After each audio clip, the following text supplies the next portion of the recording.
We ask Allah subhanahu wa ta'ala. And at the end of the gathering, Allah subhanahu wa ta'ala forgives all the people sitting here, and Allah grants what they wanted in their hearts, their wishes and desires. Allah saves them from the fire of Jahannam. That's what we were asking for as well. So this is a very blessed gathering. That's why we should sit close together, and by sitting close together, our hearts get united. And the fikr, collective fikr, there's brothers here, mashallah, who got far more fikr than I have, and got more fikr than all of us maybe. And there's individuals who have connection with Allah subhanahu wa ta'ala. When we sit with those people, their fikr, inshallah, will be affected by us as well. So it's a collective amal, mashallah. So brothers, before this, Jamaat is here from Batri. They've been going, meeting the brothers, going house to house, door to door. Local brothers as well, mashallah. Jamaat has come back from another town, mashallah, Huddersfield. They've been making effort. So this is part of the amal of dawah, reminding each other, because reminding is beneficial for the believers. So we stay for about half an hour or so, inshallah. The talk will not be too long. After the refreshments as well, but for the people we made, how to do something active. How to take active steps that will change our life. One is just not to listen to talk. One is to do something that will change our life forever and ever. And we all want that. Alhamdulillah, all the people sitting here, mashallah, every single person, it comes to their mind, I want to do a bit better. I can be a better Muslim. I can please Allah subhanahu wa ta'ala a little bit more. So everyone wants that, mashallah. That's why the brothers come in Jamaat. That's why we go in Jamaat. The elders, and maybe some of these brothers 70 years old, you ask them, why are you still going? Your beard is white now. Why are you still going in Jamaat? You read namaz, you do everything good much, you read the Quran and zikr. Why do you still go? And you ask them, they say, well, I'm in need myself. I need to go to make my mind strong. Because we need to meet Allah subhanahu wa ta'ala. Those, it says in the Holy Quran, meaning those who look towards meeting Allah subhanahu wa ta'ala, towards meeting with Allah subhanahu wa ta'ala, they need to do amal salihat, and also they have to, amal salihat, and do not put any partners with Allah subhanahu wa ta'ala. Do not shirk with Allah subhanahu wa ta'ala. If you want to meet. So my dear respected brothers, this gathering is very blessed gathering. So until the end we should stay, inshallah, and join with the rest of it. If you can't see the person, inshallah, just move to the side and come close. Don't leave any gaps, inshallah. Just a few extra steps, inshallah. And so important to speak, you wake them up, inshallah, and you gently to move forward, inshallah. And upon the collective fikr Allah for the right thing to say and the right thing to hear. Nahmadu wa nusalli ala rasulil kareem. My dear respected brothers and elders, it's a great blessing of Allah subhanahu wa ta'ala. He is blessed with Iman. La ilaha illallah Muhammad Rasulullah. If you put this on one side of the scales, and there's 7 heavens and 7 earths, on the other side of the scale, this kalma will outweigh all of that. Allah gives the ability to recite this, subhanallah. Whoever dies with a little bit of Iman, and I also have Iman, Allah subhanahu wa ta'ala will give him Jannah, which is 10 times bigger than the whole of this world. Okay? And any person who recites La ilaha illallah any time during day or night, Allah subhanahu wa ta'ala forgives all his sins from his account, and he replaces them with good deeds as well. Subhanallah. So this is Allah subhanahu wa ta'ala. This kalma is very weighty. We should thank Allah subhanahu wa ta'ala for the ni'mah, for this blessing of Iman. It's not a small thing. There's so many people out there who are so clever, so wise, business, in all sorts of professions, and yet they look at the signs of Allah, but they cannot see Allah.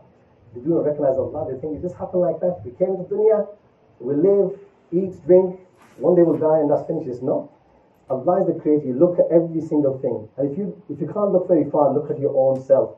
Or look at your own self. Allah subhanahu wa ta'ala puts signs inside our bodies. How Allah subhanahu wa ta'ala created us. Allah subhanahu wa ta'ala created us from a drop of fluid. You didn't see that fluid, but that one drop of fluid, you can't even see it, the cells. After that, Allah subhanahu wa ta'ala made me and you in a very, very special form. Allah subhanahu wa ta'ala designed every single person uniquely. Subhanallah. He said Allah subhanahu wa ta'ala gave us the mind, the brain, the eyes, these fingernails, the joints, the bones, the flesh. Where was this made? Which factory? Which is more powerful? Your phone, a computer, or me and you as human beings? Which is more complicated? Everybody will say a human being is far more complex. He's the one who actually made the computer and the technology. Allah gave him this brain to be able to do that. This creation, just look amongst yourself and you can thank Allah subhanahu wa ta'ala for 1,000 years. We'll never be able to thank him for the blessings he's given us. It is said, subhanallah, if all the seas, oceans were made into ink for talking about the kalamat of Allah subhanahu wa ta'ala, the glory of Allah subhanahu wa ta'ala, the majesty of Allah subhanahu wa ta'ala, the oceans will dry up, but the kalamat of Allah subhanahu wa ta'ala will not dry up. They will not be exhausted. So vast, so great. So my dear brothers, Allah subhanahu wa ta'ala, if we look within ourselves, how in every proportion Allah subhanahu wa ta'ala created this, in the best way. Nobody can create this form in a better way. Allah subhanahu wa ta'ala made it in the best form. Allah has given us 2 eyes. Subhanallah. Which factory were they made in? in the mother's womb, in the 3 veils of darkness. Subhanallah. These eyes go, then we know the price of it. You know, when you get older, you start wearing glasses, then you realize, oh, how precious it was when I didn't have the glasses. Each eye, subhanAllah, just look at each brother's eyes. And there's, amongst us, brown eyes, but there's people of green eyes, people of blue eyes, people who have one eye, one color, the other eye, the other color. And each eye is unique. The iris around here is unique. You know, you do your fingerprints, like a face recognition. Some, they just recognize your irises. And they're so unique, they know it's you and nobody else. SubhanAllah, who made this? In the womb of the mother, SubhanAllah. Glory be to Allah subhanahu wa ta'ala, who is the best of the creators. And Allah subhanahu, and then this eye, subhanAllah, within this is a lens. You know your glasses, they've got clear glass. The lens inside is not made out of glass. It's made out of cells. And yet, in that little cell is so clear, subhanAllah. We don't know if it's even there. You can't see it. So clear, subhanAllah. Then on the back of your eyeball, there's a retina. Okay, we go to our optician, so we know. So back of the eyeball is retina. It's got 150 million cells on the back of it. Conservative estimate. 100. Okay, say 110 million. Say 100 million. Okay, a million is a lot. A million. 100 million cells on the back of the retina. Some of them detect color. Some of them detect the light level. Is it getting dim? Is it getting bright? And 150. Now imagine 150 million cells in the back of the eye, in this eye. Then this eye. How many wires are going back? The neurons, the optical nerves, how many are going back to your brain? And then this picture is formed. You know what we're seeing now, me and you, we can see so clearly, so beautiful. No camera can grasp this. You know, when you go somewhere, people always take out something and they start, say, brother, put it back, look with your eye. What you see with your eye, you'll never capture with this machine. Never. You know, the best cameras at the moment are 40 megapixels. Equipment and technology, brothers, inshallah, everybody is here. About 40 megapixels is maybe the top at the moment, maybe 50. That's the resolution of a camera. Allah subhanahu has given one eye with 150 megapixels. Subhanallah. 1,000 years. The other eye, 150 megapixels. Subhanallah. Where's that made? Subhanallah. And it sees the color straight away. What you saw 20 years ago, ask the older brothers. 70 years ago, they said they still remember. Where's that memory chip? Who's recording all of this? Your machines, they get full. You have to get another chip. You have to do something else. Allah subhanahu has made your mind such. Allah is recording everything for you. Okay, and the memory doesn't get full. Whole Quran Park and mashallah, minds are hearts of brothers here, some of those who pass here, mashallah. Whole Quran Park is there, Bukhari is there, Muslims there, and they got so much of information. And they never say, sorry, I can't take any more information on this phone. Where is it coming from? All that extra memory. Glory be to Allah subhanahu wa ta'ala who created it in the best form. And then we blink. There's tears in our eyes. Some people get dry eyes. Anybody got dry eyes? Sometimes we get dry. We have to put a little liquid inside. All the time this fluid is coming to our eyes. Tears is special. The tears are special. Subhanallah. You can't replace the tears with the liquid that the optician gives you. I asked my optician, I said, do you know there's 3 layers in your tears? And he took out a massive book this big. He was not Muslim. He took out a book this big. And he opened it up. And he got to a point where it says, the tears, what makes a human tear? And he read out such long words I can't even remember. He said, there's 3 layers to your tears. Subhanallah. Glory be to Allah. Yeah? My brother, he said, the first layer is got special chemicals, special things that make the liquid stick to your eyeball. The second liquid acts like antiseptic. So all the germs are going to your eye all the time. You can't see them there. Okay, it kills them. And the third layer is got an oily liquid, fatty liquid in the tear. So if it was just water, it evaporates straight away because your body's hot, 37 degrees Celsius in the inner core. So the eyes are very hot as well, 37 degrees. It'll make the water boil off. So you'll be constantly blinking and water will have to constantly be gushing in all the time. You won't be able to control it. The water will escape so fast. So Allah's put oil on the top so it doesn't evaporate too quickly. Subhanallah. Glory be to Allah subhanahu wa ta'ala. And all shukr be to Allah subhanahu wa ta'ala for creating in such a way. And this is just one. And then we keep on blinking and the tears come and they go down into our throat. We don't even realize where that extra liquid is going all the time. And Allah subhanahu made his heart. The heart, subhanallah, is such a beautiful thing. The brain does not control the heart. Okay? There's a special thing in the heart. That's a pacemaker. And that keeps on making the heart muscle contract in a special way. And a few years ago, 10, 20 years ago actually, they discovered inside the heart there's a space with 50,000 neurons, which are the cells like the brain, and they sense. They have feelings, they got other things. And the science was shocked, they said, this is different, that controls, this is just organs. No, there's something special inside this as well. And we know this as Muslims, we believe this. Subhanallah, how Allah created this. Every single second our brothers, the heart is pumping blood around our body. Our two kidneys, we have to thank Allah subhanahu wa ta'ala for these organs that Allah has given. When is the last time I thanked Allah subhanahu wa ta'ala? Ya Allah, thank you for the two kidneys you've given me. The heart, the liver that's working, the skin that's covering my body. If the skin was removed, we wouldn't look at each other, we'll be frightened.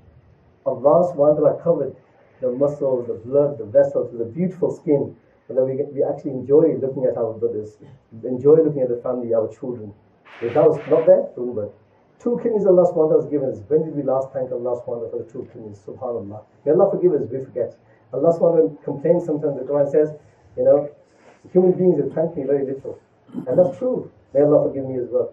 The two kidneys, they purify our blood. They take out all the impurities, clean the blood, and then mashallah it goes on. We've got 2.5 about gallons of blood in our body, approximately 11 pints of blood in our body. So this goes through the kidneys. The kidneys have about 1 million filters in each side. Not filters, okay, you can best way to think of it, filters. And so the blood goes through there 40 times every single day. Subhanallah. If somebody goes on dialysis, he goes in the hospital, he can only have his blood treated for how many times a week? 3 times? Some people maybe 5. Different things are coming out now. But about 3 different, depending on their condition. So just 3 times a week. But then after that, you can't drink to your full stomach. You can only drink this much, a few hundred milliliters. You can't eat what you like. You can't do the exercise you like. Everything becomes so much more difficult. Subhanallah. Glory be to Allah subhanahu wa ta'ala who has given us these. And then, if you 40 times a day, okay, mathematicians, multiply by 7 times in a week, 280 times in a week, you've got dialysis going on in your body. Subhanallah. How little do we thank Allah subhanahu wa ta'ala who created these. And what happens is the kidneys, they separate the fluids. So if I drink 3 jugs of water now, if I could, what would happen? It's too much for me. So the kidneys work out how much water is necessary in the blood, and they remove all the rest. And all the rest has to go out of the body quickly. Okay, and they just keep just the right proportion all the time. And subhanallah, glory be to Allah subhanahu wa ta'ala for the ni'mats He's given. That's why He says in the Holy Quran, if you count the ni'mats of Allah subhanahu wa ta'ala, you will not be able to do so. Okay? There's so many, and in one blessing, there's so many other blessings. The fact that our joints move, if they didn't move, you'll not be able to sit down. Okay? If this arm locks, you can't even comb your hair. Okay? You can't even use the steering wheel. I can't tie my shoelaces maybe. Nothing, just one joint freezes. Allah's given 360 joints. We have to do sadaqah for this every single day. Subhanallah sadaqah, alhamdulillah sadaqah, Allahu Akbar sadaqah. So my dear respected brothers, Allah subhanahu wa ta'ala is a mubdi. Means the originator of every single thing is Allah subhanahu wa ta'ala. When there was nothing, there was darkness, there was not even light. Allah existed in His magnificence, in His grandeur, in His glory. Allah was still there. He was still magnificent. And Allah subhanahu wa ta'ala, He created every single thing with kun fayakun. And this is just for us to understand. Be and it is. Allah doesn't even have to say that. Just what He wants is intended and it comes into being. So He's the creator of the things that we see. The skies, the sun, the moon, the stars, and then the animals and fish in the sea, the fruits that we eat, the air that we breathe, every single thing from Allah subhanahu wa ta'ala. And He's the creator of all the conditions as well. He's in full control of every single thing. After creating, Allah subhanahu wa ta'ala is still in full control. The sun Allah created, which is so 1,000,000 times bigger than our own planet. And there's other stars in the galaxy. You look at nighttime, if you travel to some of the countries, you'll see there's a star which is a red star. In fact, you can see in the sky, it's called Betelgeuse. It's a red giant star. And that Betelgeuse comes from an Arabic word, the hand of something. Okay? So many of these stars, they have got Arabic names. Even now, they use them everywhere. They've got Arabic names. So this Betelgeuse star is thousands and thousands times bigger than our own sun. If that was made close here, at the same point where the star is, our sun is, it looked tiny, it looked like a star. And that's just over here. And there's stars which are millions and millions times bigger than this star. Allah's created all of these, kun fayakun. And in the world today, as you know, we're trying to create things, just a little bit of power, fusion power, and we're trying to create a little bit of a star. Our sun, million times we're on earth, we want to create something tiny, and for that we're so struggling to make a tiny little star to use fusion power. Allah SWT created this, kun fayakun. He said be and it was. He is all-powerful. Allah subhanahu wa ta'ala has power every single thing, and everything is obeying His command. Everything, the earth, the moon, the stars, they go in orbits as Allah subhanahu wa ta'ala wills. And Allah is the creator of all the halal. Happiness is from Allah, sadness is from Allah, health is from Allah, illness is from Allah. And Allah is the one who gives cure. When you're ill, He's the one who gives shifa. Allah subhanahu wa ta'ala makes you happy. Allah makes you sad. Allah subhanahu wa ta'ala in full control. He gives you success, He gives you failure. It's not in our hands, it's the hands of Allah subhanahu wa ta'ala. Look at Pharaoh, he had everything in front of him, the wealth. Was he successful?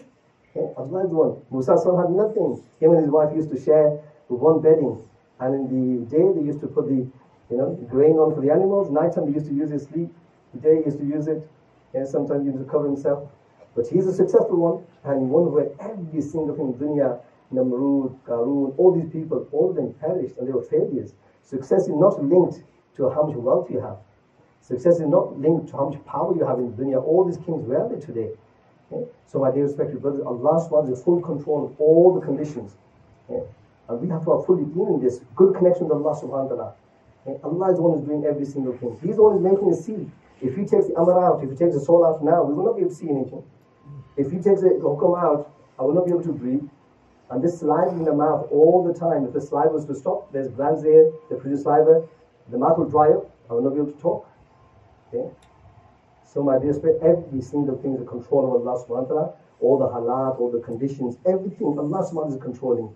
And through amal, the Prophet taught us, we can get success. Rasulullah is sent as the best example for the whole of mankind. If you follow his footsteps, you'll be successful in this dunya, which is very short, in the qabr life, and on the day of judgment, 50,000 years long.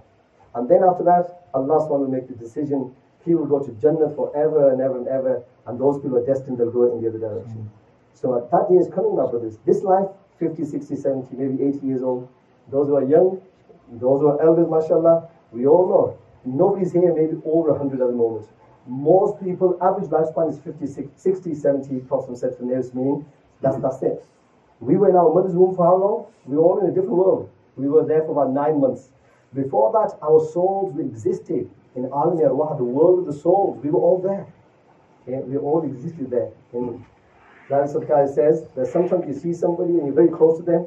He says maybe then you're also very close to each other. So those souls are already very close to each other. You'll be the same in this dunya as well.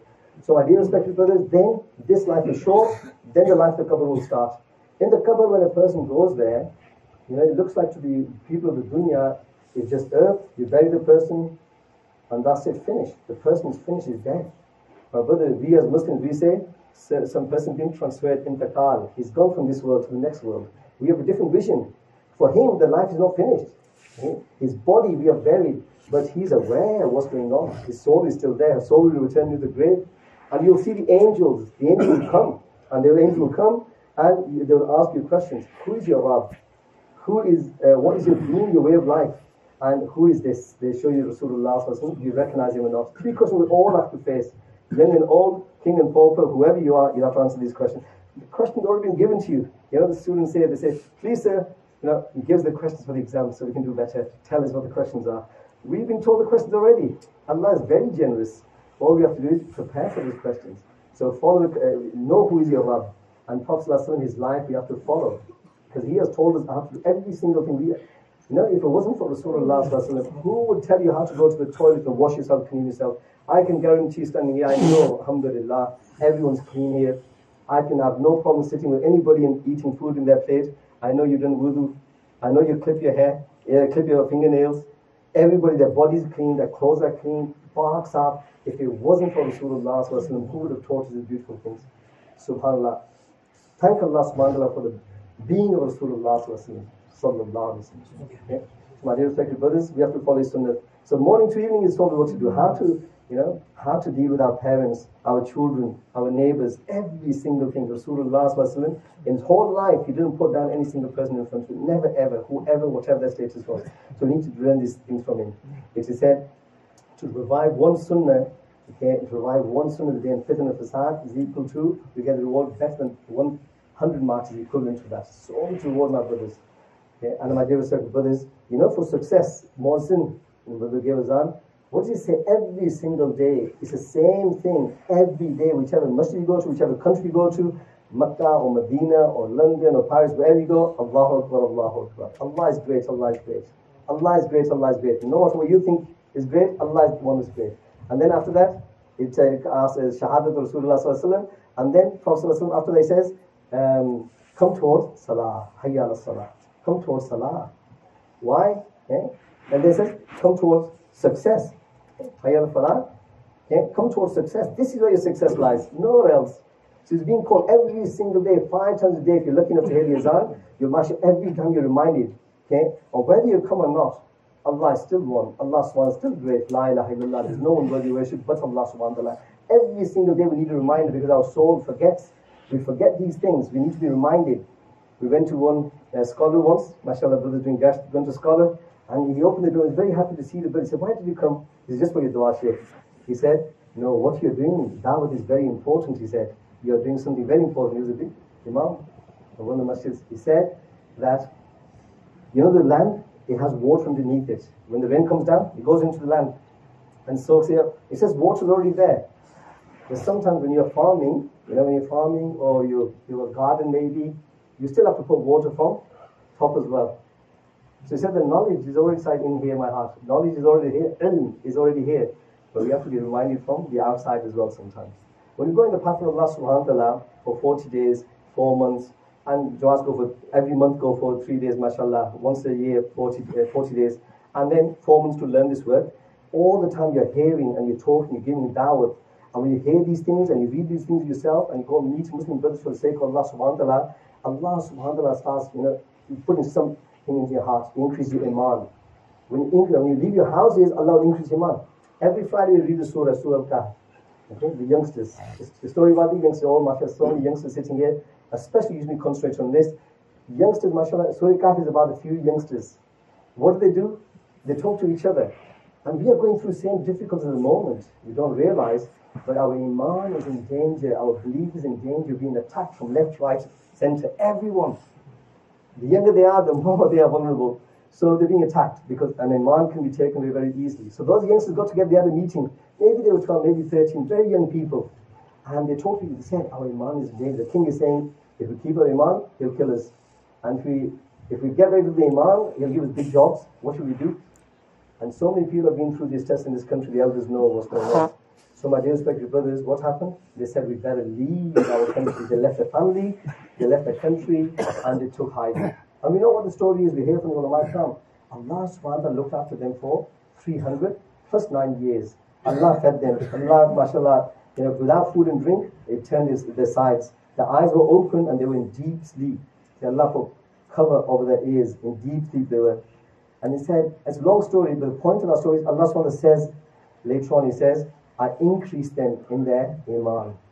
For leaving that area, for sacrificing, leaving their families, leaving their house, their comfort of their homes, leaving the potential of all these jobs, they were going to get money, they were going to get everything, the status and everything, they left all. But that's when I increased there, in their iman, I increased it. Whenever we go in the path of Allah subhanahu wa ta'ala, ask the elders here, guarantee one thing, if you spend the time properly with the asul of the Jamaat, mashallah, whatever you are taught, if you do that, your iman will definitely increase. Some youngsters, mashallah, went to Markaz. They've been going for the last few weeks. And they said, every time we come to Thursday evening, we find that we've got something new. I can take you away. Because when he goes home, his parents ask him, what happened in Markaz today? Because they haven't been. So what happened in Markaz? He tells them, the person, he said this, and I learned this, and I learned this. He always gives them 1 or 2 things. And they always, so he says, I'm going to go again and tell them. This Thursday, last Thursday we went, we learned so much. Every person who was there, we all learned something.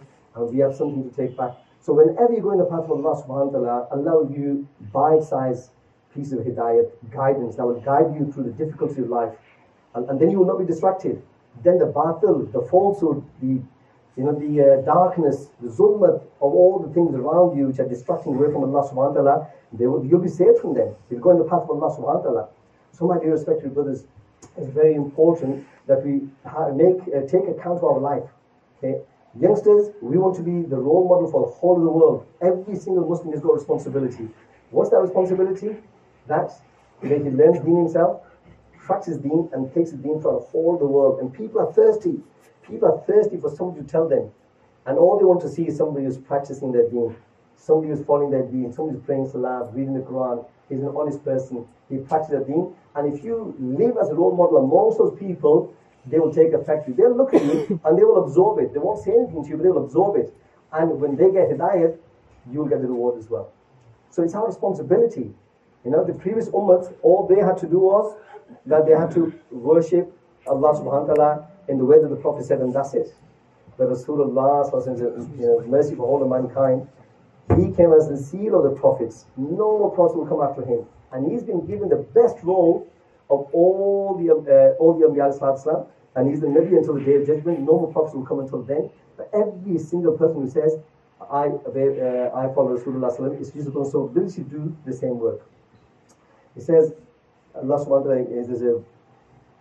So anyway, so we are responsible to calling people to us. Every single time. There's a youngster, as you know, mashallah, we read Fazal Talim. There's a youngster in the time of Rasulullah, he used to wear the best clothes in the whole environment. They used to be imports, and he used to best perfume. Okay? Of all the people, he used to have the most expensive.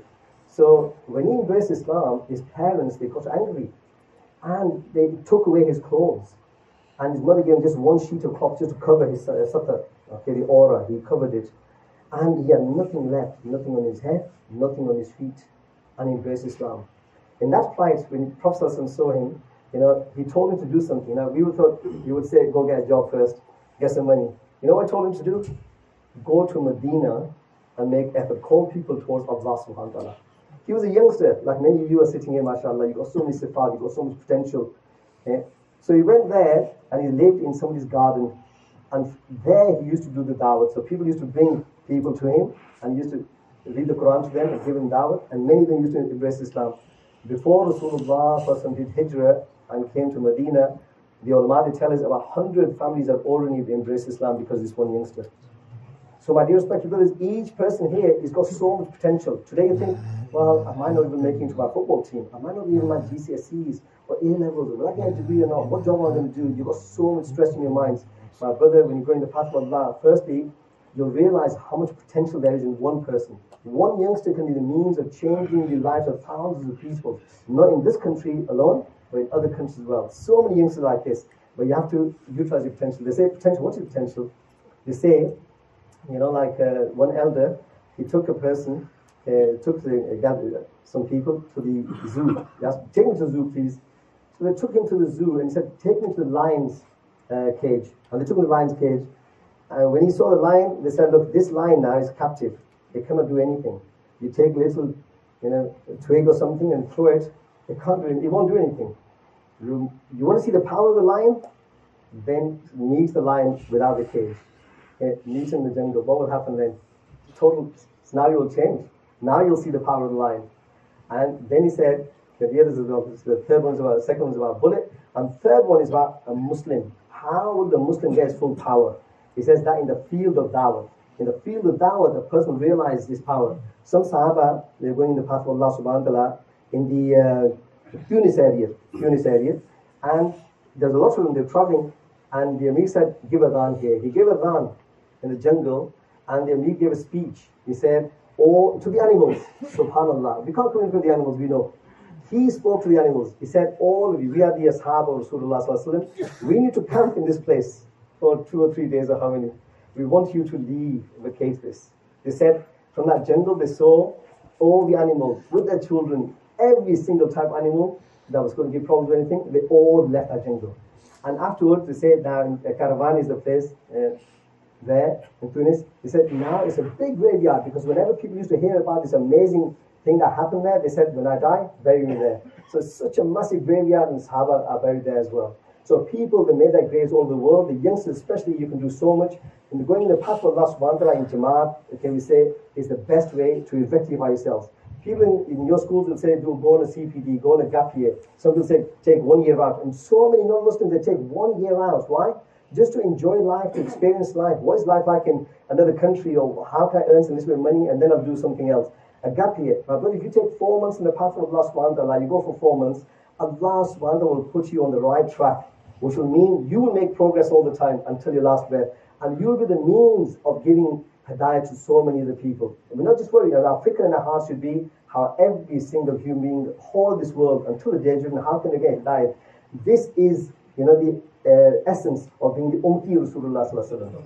Okay? One is to worry about myself, my family, my children. This is like a very small figure. The big figure is to worry about the whole of mankind. One president is worried about his own country only. Nobody else. He doesn't care about anything else. His own. One Ummati, those brothers are sitting here, every single person sitting here, he's got more responsibility than all the president in the world. Because he has the fikr, he has the concern for every single person. 8 billion people in the dunya, he worries about them. But not just them, but their children and their children until Yawm al-Qiyamah, until the judgment. So it's a big fikr. Upon this, Allah subhanahu wa ta'ala will give you a huge amount. It said, last thing, the difference between the Jannat of the Anbiya Islam and the Jannat of those people who really did this work, Sahaba Ikram, Awliya Allah, Tabi'in, Taba Tabi'in, all these people, they did this work and make this a mission of their life. The difference between the Jannat of Anbiya Islam and the Jannat of those people will be just 1 degree difference. They will not be Nabis, but they'll be very, very close there. Okay? So my dear spirit, Allah subhanahu wa ta'ala will guide you, Allah will give you knowledge, Allah will give you hilm, forbearance. Allah subhanahu wa ta'ala will give you success in this dunya and all the stages in the hereafter as well. For this, we all ready inshallah? For this what happens with the Tafteeb research, that alhamdulillah in the summer holidays, 18th of July, before that as well, 10th of July as well, the 18th of July, the first thing that will happen, a Jamaat will go in the path of Allah subhanahu wa ta'ala. There's several Jamaats from every masjid, got 2 Jamaats going, Makki Masjid Jamaats going, Maruf Sahib is going as well, the others are going. We go for 40 days. Some brothers will be going abroad, different countries, according to the mashwara. So all over Europe, mashallah, even as far as South America, North America, all the world, people are going all the time. Mother many brothers here, mashallah, here. The others, they've been all over the world. Misa's been to China, to Brazil, Shakil by there, Australia, and everywhere else. Brothers here, mashallah, all over the world, just for this sake. And for going in the path of Allah subhanahu wa ta'ala, you have to trust in Allah subhanahu wa ta'ala. Ya Allah, you will take me. Allah will take you. Okay? There is a story about, you say, how much trust you have to Allah subhanahu wa ta'ala. Last thing. I know said that before, so last thing, okay? He said, one person, he was a very pious person, he needed water and he was dry, and he was thirsty. So he saw a well, and he went to the well, and he took his imamah off, tied to some vessel, and he put it in. But he didn't reach the water. And he took it out, and he sat down there and said, Ya Allah, how am I going to get this water? So then he saw a little deer, a deer come. And the deer looked into the well, and there was the water was quite far down. And then the deer looked up at the sky. And then he said, I looked, and the water started gushing forward up to the well's brim. And that person thought, I'm a human being, I pray, I do everything. This animal, the water came up, Ya Allah, why? So Allah SWT revealed to him, he said, when you wanted water, you're thirsty, you looked at your turban, your vessel, okay, you didn't ask me. This heron saw the water and he asked me, looked at me. You see, when we have the ta'alluq with Allah subhanahu wa ta'ala like that, Allah will open the doors for us. Allah will make it easy for us. Nothing will become difficult. One brother is a new Muslim. He went to another country and he didn't have enough money in Jamaat to come back. It doesn't usually happen. It happens with those who have a lot of taqwa. So this person, he said, Jamaat can go back. I've got no money left. Don't worry about me. Leave me here in this country in Europe. They left him, 20 years ago. And the brother said, he said, don't worry about me. Allah will bring me back. So 1 week went past, 2, 3, 4. 3-4 months passed by. Ibrahim is not here. His name was Ibrahim. He's not here. What's happened to him? So 4 or 5 months later, they find Ibrahim is coming. He's back in London. So where have you been? You didn't have a penny. He said, Allah subhanahu wa ta'ala, he took me on Hajj. Okay? And after Hajj, Allah brought him back here. Not a penny in his pocket. Who does it? Allah is the one who does everything. So we have to be keen that Allah is the one who does everything. Allah is the one who's going to make it easy for us. Now if I say I'm going to go because I've got money, no way. Allah will break that first door and say, okay, you got money? Try to go. He'll stop you. You won't be able to go. I've got free time, then I'll go. No way. If your heart says, Ya Allah, take me, please take me, Allah will take you. Allah looks in your hearts, not in our faces and wealth and all these say things. So I was ready for that, inshallah. Make intention, inshallah, brothers. Inshallah. So give your intention for 4 months and 40 days to begin with, and whatever time you can give. The 40 days Jamaats are going and 4 months Jamaats are going as well. Please make intention, give the brothers, inshallah. 18th of July, inshallah. Or earlier, one Jamaat going early with